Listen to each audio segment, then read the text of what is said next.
अस्सलाम वालेकुम मेरे प्यारे बहन भाइयों की हाल है। मैं उम्मीद करना ठीक होवोगे। अल्लाह दे करम फजल नाल मैं भी ठीक हाँ। मैं उम्मीद करना मेरे जितने बहन भाई मेरे देखने वाले ने सब ठीक होंगे। अल्लाह पाक उन्हां लई आसानियां करे सब लई। ते तुसी मेरा चैनल देख रहे हो उमर दी धरती। मेरा नाम है उमर खान। मेरा टेलीफोन नंबर है 0300 732 83 41। इसे दे उत्ते व्हाट्सएप बने हुए है। और मैं एक मुद्देबाना गुजारिश करना चाहांगा कि मेरे बहुत प्यारे भाई ने कमेंट्स करते हैं तो मैं ओवरसीज़ां लई बिलखसूस दुआ करवाना तुहाडे कोलों।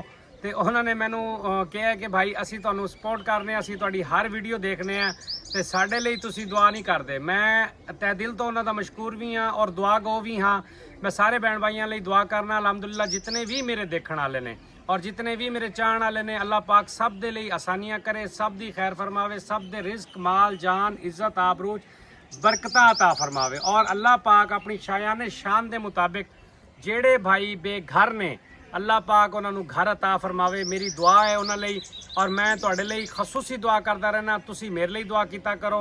अज तुहाडे लई एक 4 मरले का घर लैके हाजिर होया।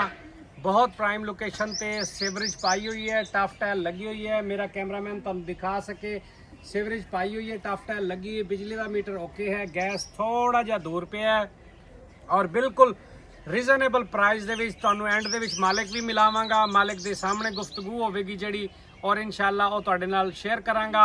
ते जिस बहन भाई नू चाहिदा होवे कोशिश कीता करो कि फौरी राबता कीता करो, क्योंकि मैनू 10-20 हज़ार 15 हज़ार तक 50 हज़ार तक भी लोग देखते हैं। उन्हां दे विचों एक बंदे ने लेना हुंदा है ते तुसी कोशिश कीता करो जितना जल्दी हो सके राबता कीता करो ते वो तुहानू इंशाअल्लाह मकान मिल जाएगा। इस दी पैमाइश है 27-40। 27 इहदा फ्रंट है, 40 इहदी लंबाई है, 4 बेडरूम ने। अंदरों चल के तुहानू विजिट कराने आ। पहली इहदी बैठक दी एंट्री है, बैठक तुहानू दिखा दिंदे आ। बैठक अच्छी बनी हुई है माशाल्लाह, टीयर गार्डर पाए हुए ने, खूबसूरत बनी हुई है। ते अव्वल इट दी चुनाई हुई है, सीमेंट दी चुनाई है। फ्रंट वाली दीवार जी सामने 4 इंची है, इस साइड वाली भी 4 इंची है क्योंकि नाल घर बनया हुआ है। लेकिन जो फ्रंट पे है ये 9 इंची और इधर वाली 9 इंची टीयर गार्डर पाए हुए, उत्तों मुकम्मल तमाम तर बेहतरीन तरीके नाल उन्होंने बनाया है। बाहरों सारा प्लस्तर है लेकिन ये 3 दीवारां इहदियां प्लस्तर होना बाकी ने। ते उस तो बाद अंदर चल के अंदर दा तुहानू विजिट कराने हैं। तुसी इंशाअल्लाह बिल्कुल रीजनेबल प्राइस दे विच है, जीरो रेट ते मकान लेके आए हैं। इस मकान नू बिल्कुल भी नहीं तुसी छड्डना, कोशिश करनी है कि इहदे नाल डील मुकम्मल करके ते ये तुहानू मैं लैके देवां। उस तो बाद वाशरूम दा कैमरा मारने वाशरूम तुहानू दिखाने हैं। वाशरूम देख लो, काफ़ी बड़ा वाशरूम है, खुला वाशरूम है। उस तो बाद इहदा क्लीन एरिया देख सकते हो तुसी। उस तो बाद मोटर लगी हुई है, बोर होया है, नवा मोटर नवी बोर और रजिस्ट्री इंतकाल वाली जगह है, मिठा पानी है। तकरीबन 6-7 चारपाइयां दा सेन है, 8 चारपाइयां दा तकरीबन सेन है। इहदे विच गर्मियां नू तुसी बासानी बाहर चारपाइयां कढ के पंखा ला के बासानी अलहमदुलिल्लाह सो सकने हो। उस तो बाद जी दूसरे कमरे का विजिट कराने तुहानू। दूसरा कमरा भी इन्हां दा अंदरों दिखा देने तुहानू मुकम्मल।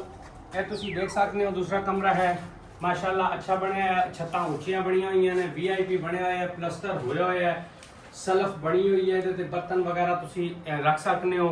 फर्श लगे हुए ने कमरियां दे, कमरे कंप्लीट ने अलहमदुलिल्लाह।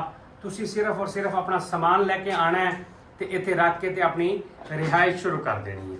उस तो बाद तीसरा कमरा दिखाना है। कमरे दे विचों कमरा है जी, तीसरा कमरा तुसी देख सकते हो। मेरा कैमरामैन तुहानू दिखावे, तीसरा कमरा देख सकते हो, अच्छा बनया है। इहदे ते बांस ते बाला पाया हुआ है, ठीक हो गया। मैं इसे लिए वजाहत करना हर चीज़ दी ताकि तुसी उत्थे घर बैठे ही फैसला कर लो ताकि असी लेना है या नहीं लेना। इस लिए मेरी कोशिश होती है मैं तुहानू हर चीज़ हर कोना हर एंगल नाल तुहानू मैं घर दिखावां ताकि तुसी आसानी बैठ के उत्ते फैसला कर सको कि असी ये घर खरीद करना है या नहीं करना।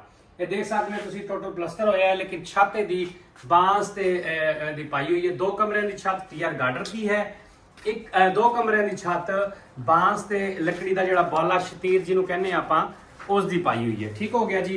उस तो बाद हुण आपां इहदा लास्ट कमरा है उसका विजिट करने हैं। उस तो बाद फिर तुहाडे कोलों मालिक नूं मिलवानी है। उस तो बाद फिर इजाजत लांगे तुहाडे कोलों।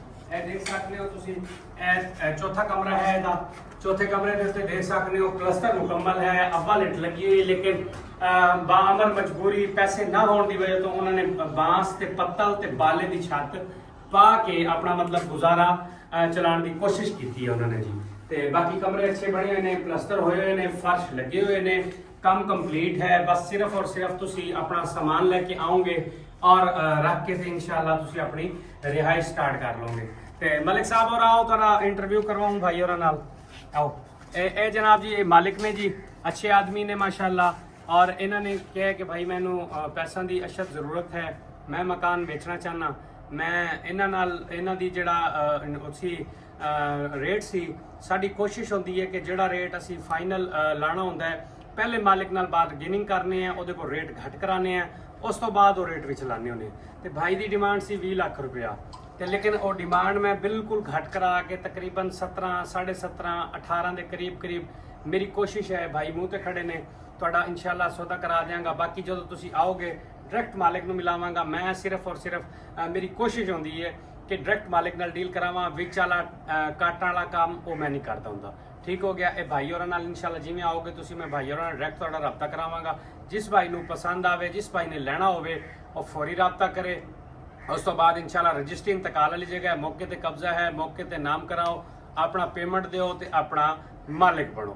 ठीक हो गया जी। उस तो बाद मैं इजाज़त चाहांगा। ठीक हो गया जी, अल्लाह हाफिज़।